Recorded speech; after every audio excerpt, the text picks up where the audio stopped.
Cole, please wake up. He's gonna kill me. Sky, did you say something? No, I didn't say anything. How long have we had that sign for? Oh, this? No, we've had this forever. He did that to himself. I guess he didn't plan a Forza. There it is again! I just heard Thane that time! That's impossible. Thane's still dead. Yeah, and that angry dude ain't coming back. Anyway, what were you guys playing?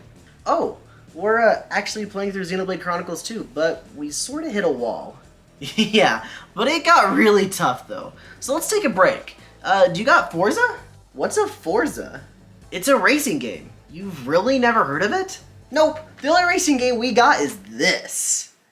Driver San Francisco isn't like most racing games. Your average racing game tries to be a little bit realistic, and a lot of them are just straight up driving simulators. Even if they're more of an arcade racer like Need for Speed, racing games are still rooted in the fact that they are racing games. Driver San Francisco doesn't focus on the fact that it's a racing game, instead it narrows in on the idea that it is a video game.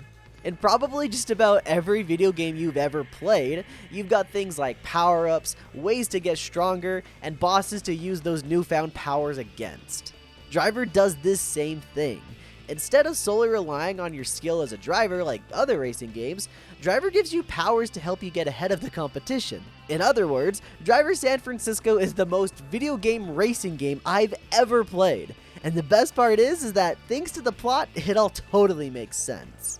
Driver San Francisco opens up with two cops following up on a transfer of a dangerous criminal. Side note, I've never played any of the other Driver games, but from what I follow, this is the final game in the series and it picks up right after the end of Driver 3. While watching the transfer, lo and behold, the criminal is able to escape and leads the police into a chase.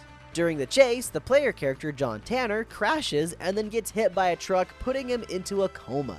The whole rest of the game takes place inside of Tanner's mind, which makes the abilities that you have in the game make sense. Okay, now you're up to speed, so let's dive into what makes this game so freaking cool. Because the game takes place in Tanner's mind, he gets superpowers. The main power you get is called Shift. Basically, you can look at San Francisco from a bird's eye view and then take control of any car in the city. It's freaking sweet, and it builds a sandbox that is so much fun to play in.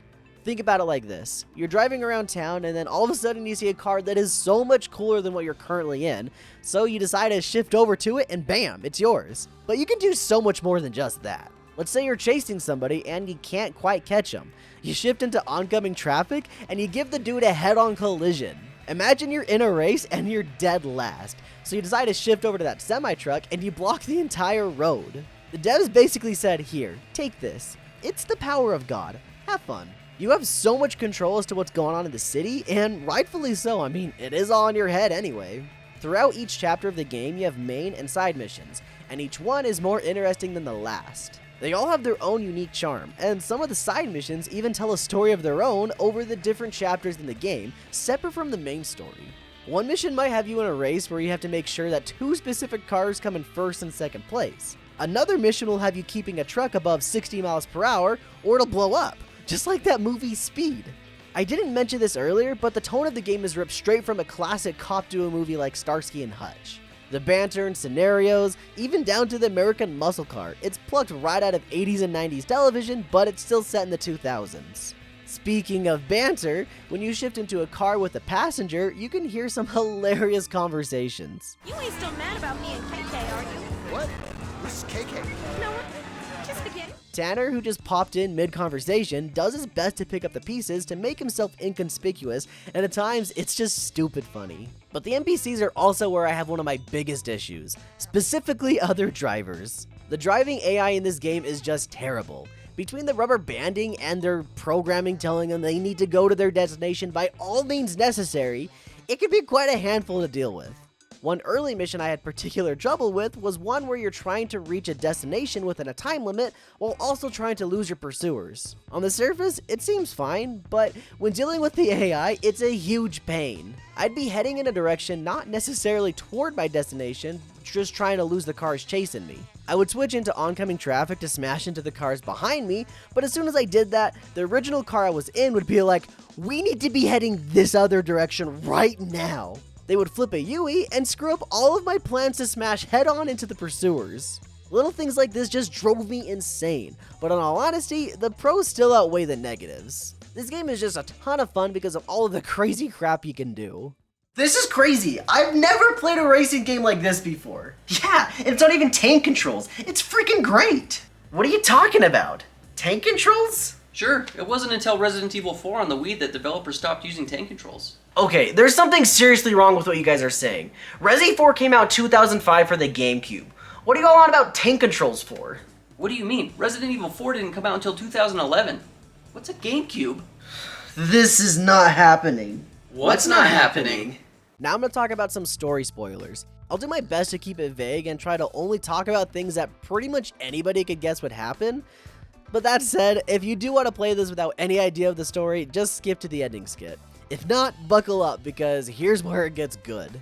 The whole reason I even know about this game is because of Nick Robinson on YouTube, who made a video about second-person point of view video games. In Driver San Francisco, there is a mission that is set in the second person, and it's actually mind-blowing when you first do it. You're in a car in cockpit view, but you're controlling the car directly in front of you. It's freaking trippy, and even with all of the videos I've seen of it, you really don't get the full sense of it unless you actually play it for yourself. Not only is this mission super dope just because of that, but it's one of the missions that makes full use of its medium to tell a specific story. Driver uses simple and subtle game mechanics to fully tell its story, and it's all the better for it. While the story isn't anything to write home about, it's still a wild ride, and it's completely because of the fact that you are playing it. The gameplay goes miles in telling the story, and it's turned up to 10 when you're nearing the end. Late in the game, the city freezes, and you drive around San Francisco with everything frozen in place. While driving around, you find an ambulance, and you start to chase it around the town. You as the player realize that the ambulance you're following is symbolic of Tanner being driven to the hospital, and the frozen city shows how close Tanner came to death. It's really freaking cool, and the final mission takes it a whole step farther. The later you get in the story, the more Tanner starts to realize what's going on. By the end, he finally wakes up and has to take out the bad guy in the real world without powers. There's a ton more to it than just that, so if you haven't played it, I'd give it a shot. It's really a game for everyone, not just racing game fans. And even if you suck at driving in video games, you'd still get a kick out of this one. I'm in a coma. You guys are fake. Thane isn't really dead. He's just an asshole.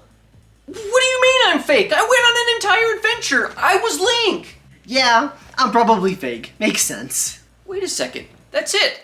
It's all Link's fault. He's the reason that we're all so messed up. Here, destroy him when you get back. And don't forget.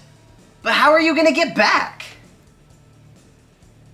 I've got an idea. Alright, when I turn this corner, you're gonna see some serious shit. I'm back.